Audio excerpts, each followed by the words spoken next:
रुक जाना नहीं, परीक्षा में शामिल होने वाले सभी प्यारे बच्चों को मेरा नमस्कार। मैं हूँ स्मिता शर्मा और आज हम भूगोल विषय में परीक्षा की दृष्टि से जो अत्यंत महत्वपूर्ण प्रश्न हैं उन पर ही चर्चा कर रहे हैं। तो ये वाला जो वीडियो है आप बार बार देखिएगा और अच्छे से तैयार कीजिए, ठीक। सबसे पहले हम ऑब्जेक्टिव टाइप क्वेश्चन की चर्चा करेंगे और इसी में 2 नंबर के क्वेश्चन भी इंक्लूड रहेंगे और 3 नंबर के भी, ठीक है। तो किसको मानव के घर के रूप में समझा जाता है? तो पृथ्वी को मानव के घर के रूप में समझा जाता है। पृथ्वी के कितने घटक होते हैं? पृथ्वी के 2 घटक होते हैं, प्रकृति और जीवन। ये 2 नंबर का क्वेश्चन आ सकता है। फिर है किसी समाज में सांस्कृतिक विकास के स्तर की सूचक कौन होती है? प्रौद्योगिकी। हालांकि ये हम पिछले वीडियो में चर्चा कर चुके हैं, लेकिन अब चूंकि इंपॉर्टेंट क्वेश्चन आंसर्स हैं तो वो सब रिपीट होंगे कई सारे, ठीक है। आदि मानव समाज और प्रकृति की प्रबल शक्तियों के बीच अन्योन्य क्रिया को क्या कहा जाता है? तो ये पर्यावरणीय निश्चयवाद कहा जाता है। क्वेश्चन ऐसे भी आ जाएगा कि पर्यावरणीय निश्चयवाद किसे कहते हैं, तो ये आपका आंसर हो जाएगा। बेंदा मध्य भारत के किस क्षेत्र के जंगलों में रहता था? वेरी इंपॉर्टेंट क्वेश्चन, कई बार पेपर्स में आ चुका है कि बेंदा मध्य भारत के अमुझमाड़ के जंगलों में रहता था। अगला है पर्यावरणीय निश्चयवाद किसकी संकल्पना है? तो यह रिट्जेल की संकल्पना है। कैरी किस शहर में रहती थी? तो ये ट्रांड हार्डम शहर में रहती थी। हम जब संभववाद की बात करते तो एक बॉक्स में कैरी की स्टोरी दी हुई है, ठीक। अब रुको और जाओ निश्चयवाद किसकी संकल्पना है? तो ग्रिफिथ टेलर की संकल्पना है। अब हम यूनिट 2 में से इंपॉर्टेंट क्वेश्चन देख लेते हैं। 21वीं शताब्दी के प्रारंभ में विश्व की जनसंख्या कितनी दर्ज की गई थी? 600 करोड़ दर्ज की गई थी। एशिया में बहुत अधिक स्थानों पर कम लोग और कम स्थानों पर अधिक लोग रहते हैं, कथन किसका है? तो ये जॉर्ज वी क्रेसी का कथन है, हम इस पे चर्चा कर चुके हैं। विश्व का सर्वाधिक जनसंख्या वाला देश कौन सा है? विश्व का सर्वाधिक जनसंख्या वाला देश चीन है। अगला क्वेश्चन है कि विश्व में जनसंख्या में भारत का कौन सा स्थान है? तो भारत का दूसरा स्थान है, ठीक है। अब एशिया का जनसंख्या घनत्व कितना है? ये बहुत इंपॉर्टेंट है। एशिया का जनसंख्या घनत्व 140 व्यक्ति प्रति वर्ग किलोमीटर है। अगला है अफ्रीका का जनसंख्या घनत्व कितना है? ये कई बार क्वेश्चन आ चुका है। 43 व्यक्ति प्रति वर्ग किलोमीटर अफ्रीका का जनसंख्या घनत्व है। सबसे कम जनसंख्या घनत्व वाला महाद्वीप कौन सा है? तो ओशनिया, यानी कि ऑस्ट्रेलिया और न्यूजीलैंड मिलके ओशनिया बनाते हैं। तो यहाँ पर सबसे कम जनसंख्या घनत्व पाया जाता है, ठीक है। फिर जनसंख्या परिवर्तन के कितने घटक होते हैं? ये 2 नंबर का क्वेश्चन है। जन्म दर, मृत्यु दर एवं प्रवास, ये 3 जनसंख्या परिवर्तन के घटक होते हैं।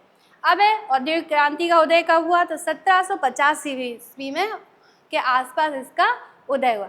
1750 में विश्व की जनसंख्या कितनी थी? 1750 में विश्व की जनसंख्या 55 करोड़ थी। फिर है विश्व में जनसंख्या वृद्धि दर कितनी है? 1.6 है। अभी हमने भारत की पढ़ी थी 1.64। फिर है सबसे अधिक जनसंख्या वृद्धि दर वाला महाद्वीप अफ्रीका, ठीक।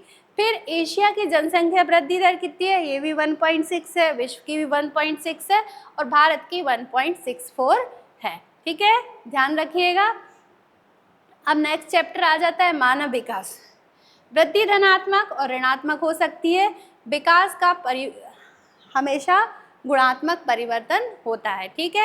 ये क्वेश्चन आ सकता है कि वृद्धि ऋणात्मक होती है या धनात्मक होती है? तो ये दोनों होती है, ठीक, लेकिन विकास हमेशा गुणात्मक होता है। मानव विकास की अवधारणा का प्रतिपादन डॉक्टर महबूब उल हक के द्वारा किया गया था। क्वेश्चन कई बार आ चुका है कि निम्नलिखित में से किसने मानव विकास की अवधारणा का प्रतिपादन किया है? डॉक्टर महबूब उल हक और प्रोफेसर आमर्त्य सेन दोनों ही घनिष्ठ मित्र थे, ठीक है। पूछ सकते हैं कि डॉक्टर महमूद उल हक का प्रोफेसर आमर्त्य सेन से क्या संबंध था? तो दोनों ही अच्छे दोस्त थे। मानव विकास सूचकांक का क्रम 0 से 1 के बीच में होता है। मानव विकास कितने उपागम होते हैं? तो इसके 4 उपागम होते हैं। कल्याण उपागम, आधारभूत उपागम, आवश्यकता उपागम और क्षमता उपागम। ये 2 या 4 नंबर में क्वेश्चन आ सकता है, ठीक है। अब अगला है उच्च मानव विकास समूह कितने देश सम्मिलित हैं? तो इसमें 53 देश सम्मिलित हैं। फिर सर्वोच्च मानव विकास वाला देश कौन सा है? मानव विकास सूचकांक वाला नॉर्वे है, ठीक है। नॉर्वे याद रखना, ये कॉमन क्वेश्चन है, जनरली पेपर में पूछा ही जाता है। मानव विकास प्रतिवेदन 2006 के अनुसार भारत का कौन सा स्थान है? तो भारत 126वें स्थान पर है। देखिए आप पुरानी बुक्स में देखेंगे तो 131 दिया है, नए बुक्स में जो है 126 पर उसके बाद है 2020 में मानव विकास प्रतिवेदन के अनुसार भारत कौन से स्थान पर था? तो भारत 131वें स्थान पर था। ठीक है, 2006 में 126वां और 2020 में 131वें स्थान पर आ गया है। ठीक है, अब है प्राथमिक क्रियाकलाप। मानव को किन क्रियाकलापों से आय प्राप्त होती है? तो मानव को आर्थिक क्रियाओं से आय प्राप्त होती है। अभी हमने क्वेश्चन पढ़ा था कि आर्थिक क्रियाएं किसे कहते हैं, तो जिन क्रियाओं से मानव को आय प्राप्त होती है वो आर्थिक क्रियाएं कहलाती हैं। ठीक है, तो 2 नंबर में भी आ सकता है और 1 नंबर में भी। प्राथमिक कार्यकलाप में लगे लोग जिनका कार्यक्षेत्र घर के बाहर होता है वे कौन से कॉलर कहलाते हैं? तो वो लाल कॉलर कहलाते हैं। ठीक है, अभी हमने व्यावसायिक में निम्न श्रमिक व्हाइट कॉलर, उच्च श्रमिक ब्लू कॉलर लगाते हैं, ये भी पढ़ा था। यहाँ पर रेड कॉलर है। आदिमकालीन समाज किन पशुओं पर निर्भर था? तो ये जंगली पशुओं पर निर्भर था। प्राचीन ज्ञात आर्थिक क्रियाएं कौन कौन सी हैं? तो भोजन, संग्रहण एवं आखेट। ये प्राचीन काल में 3 क्रियाएं होती थी, पहला भोजन, दूसरा संग्रहण और तीसरा आखेट। ठीक है, चिंगम को चूसने के बाद शेष बचे भाग को हम चिकल कहते हैं। और चिंगम किस वृक्ष से निकाला जाता है? तो जपोटा नाम के वृक्ष से निकाला जाता है। ठीक, गुज्जर, बकरवाल, गद्दी और भूटिया लोगों के समूह भारत के किस भाग में रहते हैं? ये भी एक इम्पॉर्टेंट क्वेश्चन है और ये आ चुका है। ठीक है, तो ये हिमालय के पर्वतीय क्षेत्रों में रहते हैं। अगला क्वेश्चन है, अलास्का के उत्तरी प्रदेशों में कौन से पशुओं का पालन किया जाता है? यहाँ पर रेंडियर का पालन किया जाता है। जब हमने चैप्टर पढ़ा था तब भी हमने अच्छे से पढ़ा था कि पर्वतीय क्षेत्रों में याक और ध्रुवीय क्षेत्रों में रेंडियर का पालन किया जाता है। अब है आदिकालीन निर्वाह कृषि अथवा स्थानांतरित कृषि कार्य किन क्षेत्रों में की जाती है? तो ये उष्णकटिबंधीय क्षेत्रों में की जाती है। फिर है स्थानांतरित कृषि के नाम। अलग अलग जगहों पर भारत के उत्तरी पूर्वी भागों में इसे ज्यूमिंग कहा जाता है। उत्तरी अमेरिका, मैक्सिको में मिल्पा, मलेशिया, इंडोनेशिया में लदांग। अभी हमने चर्चा की थी। ठीक है, उसके बाद है अफ्रीका में कॉफ़ी एवं कोको की पौध किसने लगाई थी? तो फ्रांसीसी जो यूरोपीय थे उन्होंने अफ्रीका में कॉफ़ी और कोको की पौध लगाई थी। फिर भारत एवं लंका में चाय किसने शुरू की? तो ब्रिटेन वासियों ने शुरू की थी। ठीक है, उसके बाद है मलेशिया में रबड़ के बागान किसने शुरू किए थे? तो मलेशिया में रबड़ के बागान भी ब्रिटेन वासियों ने शुरू किए थे। ब्राज़ील में कॉफ़ी के बागानों को क्या कहते हैं? तो ब्राज़ील में कॉफ़ी के बागानों को फजेंडा कहते हैं। ये भी याद आता है कि फजेंडा किसे कहते हैं, तो आप रखिए, ध्यान रखिए, ऑब्जेक्टिव भी बन रहा है और 2 नंबर के क्वेश्चन भी बन रहे हैं। विस्तृत वाणिज्यिक अनाज कृषि की मुख्य फसल क्या है?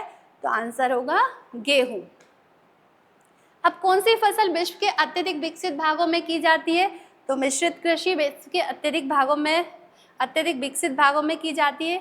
अंगूर की कृषि भूमध्य सागरीय क्षेत्रों में की जाती है। वाणिज्य डेयरी कृषि का सबसे प्रमुख क्षेत्र यूरोपीय क्षेत्र हैं और खट्टे फलों की खेती भूमध्य सागरीय क्षेत्रों में की जाती है। ठीक है, तो भूमध्य सागरीय क्षेत्रों में कौन सी खेती की जाती है? खट्टे फलों की, अंगूर की हम पढ़ चुके अभी। ठीक है, उसके बाद है ट्यूलिप की खेती नीदरलैंड में की जाती है। बहुत इंपॉर्टेंट क्वेश्चन है, भूमध्य सागर और ट्यूलिप। ठीक, दोनों अच्छे से याद कर लेना। जिन क्षेत्रों में कृषक केवल सब्जियां पैदा करता है तथा उन कृषि क्षेत्रों को क्या नाम दिया जाता है? तो उन क्षेत्रों को ट्रक फार्मिंग या ट्रक कृषि नाम दिया जाता है। ठीक, सामूहिक कृषि को सोवियत संघ में क्या नाम दिया गया है? कोलखहोज नाम दिया गया है। जब अयस्क धरातल के नीचे अधिक गहराई में से निकाला जाता है तो उससे क्या कहते हैं? भूमिगत अथवा कूप की खनन कहा जाता है। ठीक, अब आ जाते हैं द्वितीय क्रियाकलाप। विनिर्माण से क्या आशय है? विनिर्माण से आशय है वस्तुओं का उत्पादन। विनिर्माण का शाब्दिक अर्थ हाथ से बनाना। यंत्रीकरण से क्या तात्पर्य है? मशीनों का प्रयोग करना ही यंत्रीकरण कहलाता है। ठीक है, निर्माण की सबसे छोटी इकाई कुटीर उद्योग, बड़ी इकाई बड़े पैमाने के उद्योग। अभी हमने चर्चा कर ली है, फिर भी एक बार फिर से कर रहे हैं। विश्व का प्रथम सार्वजनिक रेल मार्ग कब शुरू हुआ? तो विश्व का प्रथम सार्वजनिक रेल मार्ग ये 1936 है। 29 गलत टाइप हो गया, तो 1936 में उत्तरी इंग्लैंड के स्कॉटन एवं डार्लिंगटन के मध्य प्रारंभ हुआ। ठीक, सॉरी 1836 है, 1936 भी नहीं, क्योंकि 1853 में तो भारत में रेलवे लाइन आ गई थी, तो 1836 सही है, गलत प्रिंट हो गया है, तो आप लोग सुन लीजिएगा ध्यान से। ठीक, यूरोप और साइबेरिया के हिम आच्छादित मैदानों में स्वेज खींचने के लिए किन पशुओं का प्रयोग होता है? तो कुत्ते और रेनडियर का प्रयोग किया जाता है। ट्रांस कैनेडियन महामार्ग उत्तरी अमेरिका महाद्वीप में स्थित है।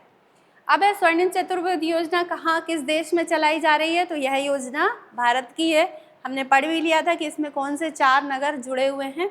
स्वर्णिम चतुर्भुज योजना के अंतर्गत कितने महानगरों को जोड़ा गया है? तो दिल्ली, मुंबई, बेंगलुरु और चेन्नई, ये 4 महानगर जुड़े हुए हैं। लंदन को पेरिस से जोड़ने वाली टनल को यूरो टनल नाम दिया गया है। ये बहुत इंपॉर्टेंट क्वेश्चन है। तो यूरो टनल एक ग्रुप है। ये क्वेश्चन अभी आया था एनुअल एग्जाम में, आपको पता होगा, आपने दिया है अभी, तो ये क्वेश्चन फिर से रिपीट होने के चांसेस हैं। विश्व का सबसे लंबा रेल मार्ग कौन सा है? ट्रांस साइबेरियन रेल मार्ग विश्व का सबसे लंबा रेल मार्ग है। ट्रांस साइबेरियन रेल मार्ग की लंबाई कितनी है? 9322 किलोमीटर। पार कैनेडियन रेल मार्ग किस महाद्वीप में स्थित है? उत्तरी अमेरिका महाद्वीप में। विश्व का व्यस्ततम व्यापारिक जलमार्ग कौन सा है? तो उत्तरी अटलांटिक जलमार्ग है। उत्तरी अटलांटिक समुद्री मार्ग को किन नामों से जाना जाता है? तो इसे बृहद ट्रंक मार्ग कहा जाता है। स्वेज नहर का निर्माण 1869 में हुआ था।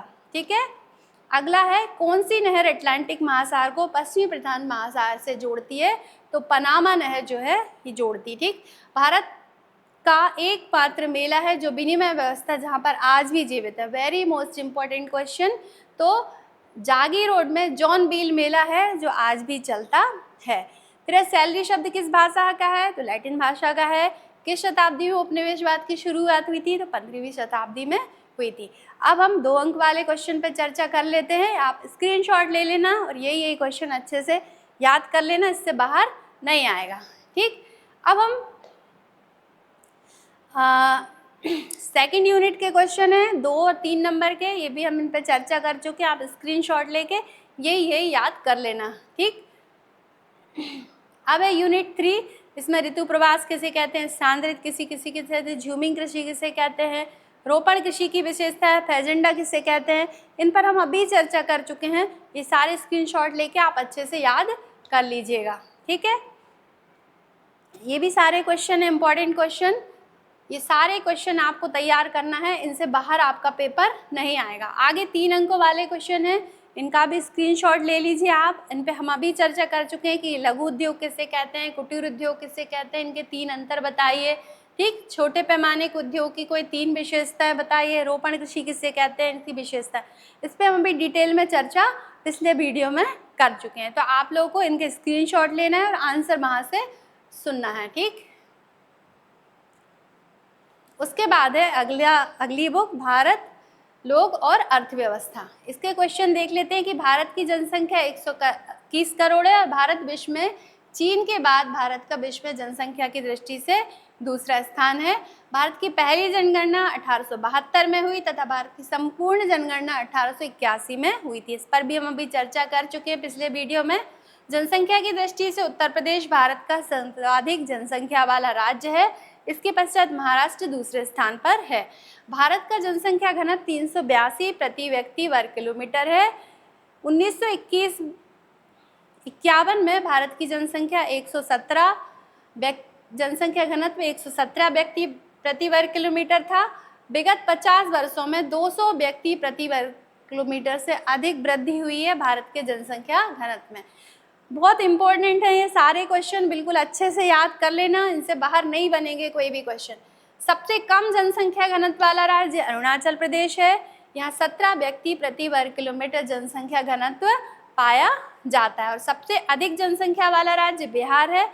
यहाँ 1102 व्यक्ति प्रति वर्ग किलोमीटर जनसंख्या घनत्व पाया जाता है। इसके पश्चात पश्चिम बंगाल है। यहाँ पर जनसंख्या घनत्व 1002, ये गलत टाइप हो गया है, 1002 व्यक्ति प्रति वर्ग किलोमीटर जनसंख्या घनत्व पाया जाता है। ठीक, अब है भारत की वार्षिक जनसंख्या वृद्धि दर 1.64 है। ये हम तीसरी बार पढ़ रहे हैं अच्छे से। 1921 की अवधि में भारत की जनसंख्या वृद्धि स्थिर अवस्था में थी। ठीक है, विश्व जनसंख्या रिपोर्ट द्वारा यह बताया गया कि 2025 तक भारत की जनसंख्या 135 करोड़ को स्पर्श करेगी, यानी कि 135 करोड़ होने की संभावना है। कब? 2025 तक। भारत में केरल राज्य में सबसे कम जनसंख्या वृद्धि दर दर्ज की गई है। वर्तमान में किशोरों अर्थात 10 से 19 वर्ष के बच्चों की आयु वर्ग का जो प्रतिशत है वो 20.9% है। राष्ट्रीय युवा नीति फरवरी 2014 में शुरू की गई। भारत सरकार ने 2015 में कौशल विकास तथा उद्यमिता की नीति शुरू की है। ये बहुत इंपॉर्टेंट क्वेश्चन है, आपको याद करना है अच्छे से। देश की कुल जनसंख्या का 68.8% भाग में रहता है, गांव में रहता है, और 31.16% भाग जो है वो नगरों में रहता है। गियरसन के अनुसार भारत में 179 भाषाएं तथा 655 बोलियां बोली जाती हैं, और आधुनिक भारत में 22 भाषाओं का राष्ट्रीयकरण किया गया है। ठीक है, 10 के नोट पर कितनी भाषाएं छपी हुई हैं? ठीक है, इसका आंसर आपको कमेंट्स बॉक्स में भेजना है। भारत में धार्मिक समुदाय में सबसे बड़ा समुदाय जो है वो हिंदू धर्म का है तथा सबसे छोटा समुदाय जैन धर्म का है। कुल श्रमजीवी जनसंख्या का लगभग 54.6% कृषक और मजदूर वर्ग है, और आधुनिक उद्योग का जन्म 1850 में हुआ था, भारत में हुआ था। ठीक है, 2011 में भारत का नगरीकरण स्तर 31.16% था, और 20वीं शताब्दी के दौरान नगरीय जनसंख्या 11 गुना बढ़ी है। ठीक, मतलब नगरों की जनसंख्या जो है दिन प्रतिदिन बढ़ती ही जा रही है। 10 लाख से 50 लाख वाले नगरों को महानगर कहते हैं तथा 61 लाख से अधिक जनसंख्या वाले नगरों को मेगा नगर कहा जाता है। भारत में सबसे बड़ा मेगा नगर मुंबई नगरी संकुल है। मुंबई नगरी की जनसंख्या 1,84,00,000 है। अब आ जाता है भू संसाधन। ठीक है, भारत में कुल बोए गए 54% भाग पर अनाज बोया जाता है, मतलब कुल भूमि के 54% जो भूमि है बोने लायक है, कृषि के लायक है, उसके 54% भाग पर जो है वो अनाज पैदा किए जाते हैं। भारत में शुष्क भूमि खेती मुख्यतः उन प्रदेशों में की जाती है जहां वर्षा 75 सेंटीमीटर से कम है। भारत में लगभग 11% अनाज उत्पन्न करता है, पूरे विश्व का 11% अनाज उत्पन्न करता है, और विश्व में अनाज उत्पादन में प्रथम स्थान पर अमेरिका है, और द्वितीय स्थान पर चीन तथा तृतीय स्थान पर हमारा भारत है। ठीक, भारत की अधिकतर जनसंख्या का प्रमुख भोजन चावल है, और भारत के पश्चिम बंगाल में किसान चावल की 2 या 3 फसल बोते हैं। ये ऑब्जेक्टिव में भी आता है, 2 नंबर और 3 नंबर में भी आता है। इन फसलों के नाम, जो चावल की फसलें हैं इनके नाम है ओस, अमन तथा बोरो, और भारत विश्व का 21.6% चावल का उत्पादन करता है। विश्व में चावल उत्पादन में प्रथम स्थान पर चीन है तथा दूसरे स्थान पर भारत है। देश के प्रमुख चावल उत्पादक राज्य पश्चिम बंगाल है, और फिर उत्तर प्रदेश, फिर तीसरे स्थान पर पंजाब है। पंजाब एवं हरियाणा में हरित क्रांति के बाद से चावल की खेती प्रारंभ हुई है।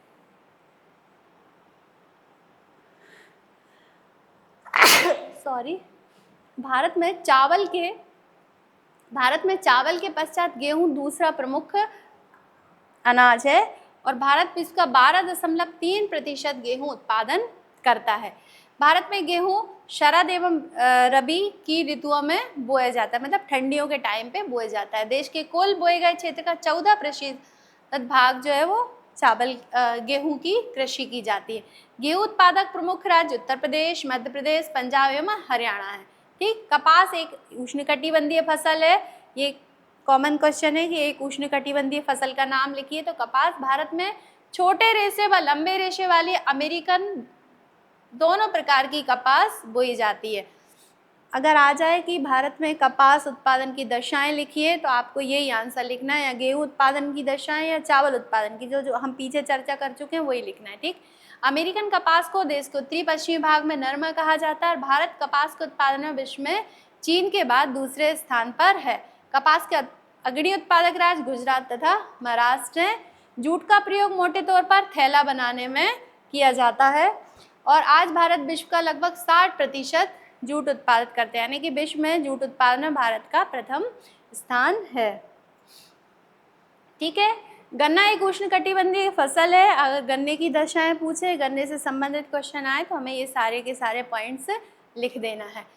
सिंधु व गंगा के मैदानी भाग में इसकी अधिकतर फसलें बोई जाती हैं, और उत्तर प्रदेश में गन्ना ज़्यादा होता है। ठीक है, भारत में महाराष्ट्र एवं गुजरात में भी गन्ने का उत्पादन होता है। ब्राज़ील के बाद भारत विश्व का दूसरा सबसे बड़ा गन्ना उत्पादक देश है। भारत में विश्व का 19% गन्ना उत्पादित होता है। ठीक है, और गन्ना उत्पादन में उत्तर प्रदेश प्रथम स्थान पर है। यहाँ भारत का 40% गन्ना उत्पादन करता है और दूसरा प्रमुख राष्ट्र जो है वो महाराष्ट्र है। अब आती है चाय। चाय से संबंधित क्वेश्चन आएगा तो हमें यही पॉइंट लिखना है। चाय एक रोपण कृषि है। चाय की पत्तियों में कैफीन तथा टैनिन की प्रचुरता पाई जाती है। यह उत्तरी चीन के पहाड़ी क्षेत्रों की देशज फसल है।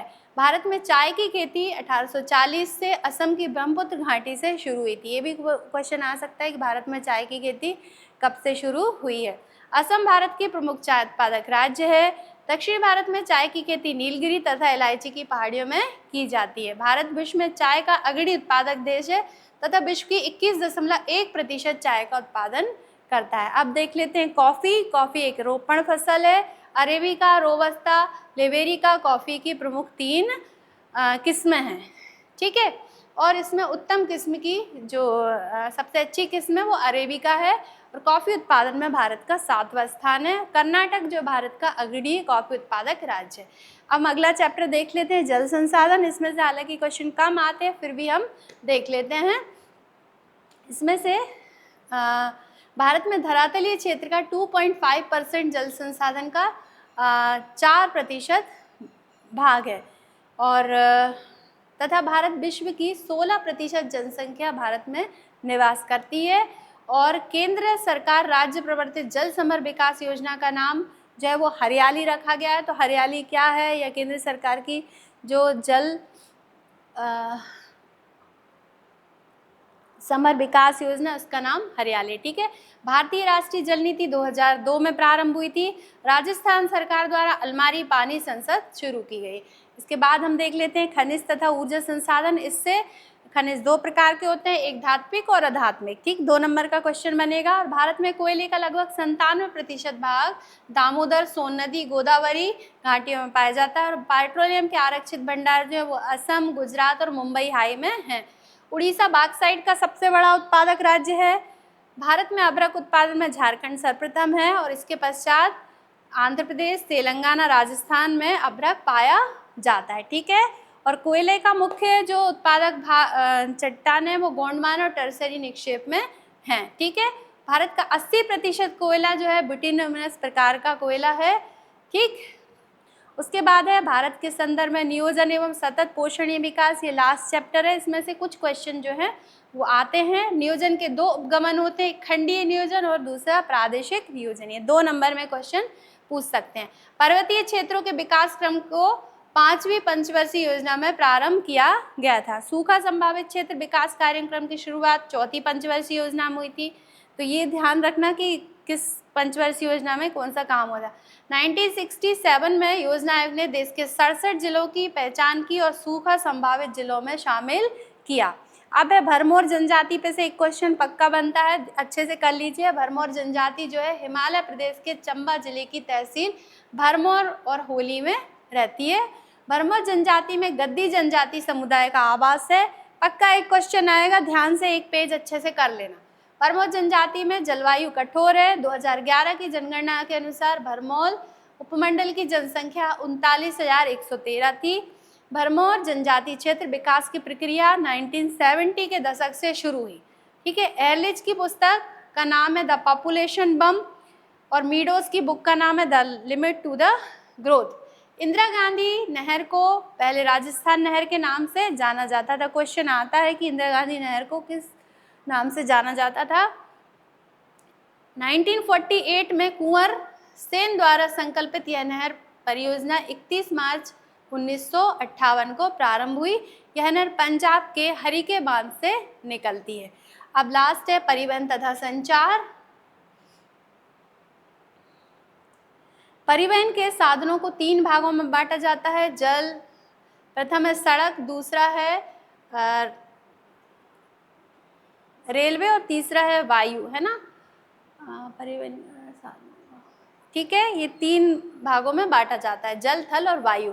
भारत का सड़क जाल विश्व का दूसरे सबसे बड़ा सड़क जाल है। इसकी कुल लंबाई 56 लाख किलोमीटर है। वर्तमान में जीटी रोड अमृतसर को कोलकाता से मिलाती है। ये दो आपको याद रखना है। 10 मिनट्स बचे।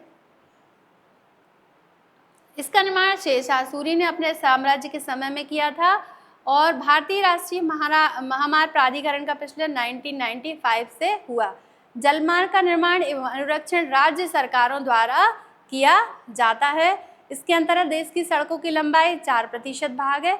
इसमें से सबसे बहुत ज़्यादा इम्पोर्टेंट नहीं है, ये इम्पोर्टेंट है कि भारतीय रेलवे की स्थापना 1853 में हुई थी तथा पहली जो रेल है वो मुंबई से ठाणे के बीच 34 किलोमीटर चली थी। तो कुछ चीज़ें हैं जो इम्पोर्टेंट हैं।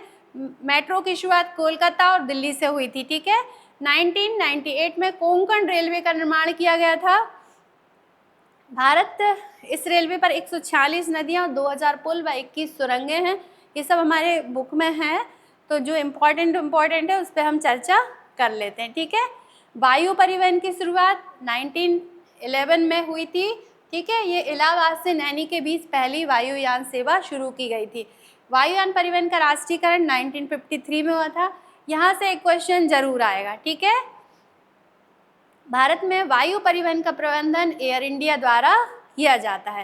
भारत में रेडियो का प्रसारण 1930 से शुरू हुआ था, ये भी देख लेना। 1936 में इसे ऑनलाइन रेडियो कर दिया गया था और भारत में दूरदर्शन की शुरुआत 1976 से शुरू हुई थी। भारत का अधिकतम विदेशी व्यापार समुद्री एवं वायु मार्गों से होता है। भारत 3 ओर से समुद्र से घिरा हुआ है, आप बहुत अच्छे से जानते हैं। मुंबई एक प्राकृतिक पत्तन है, देश का सबसे बड़ा पत्तन भी है। क्वेश्चन बन सकता है कि देश का सबसे बड़ा पत्तन क्या है, तो मुंबई है। कोलकाता पत्तन हुगली नदी पर अवस्थित है।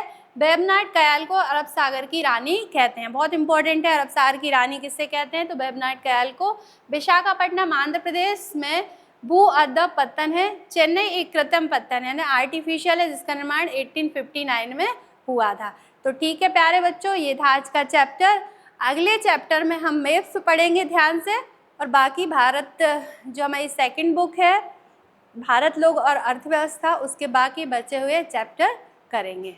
धन्यवाद भैया, हो गया। आप काट देना होता है।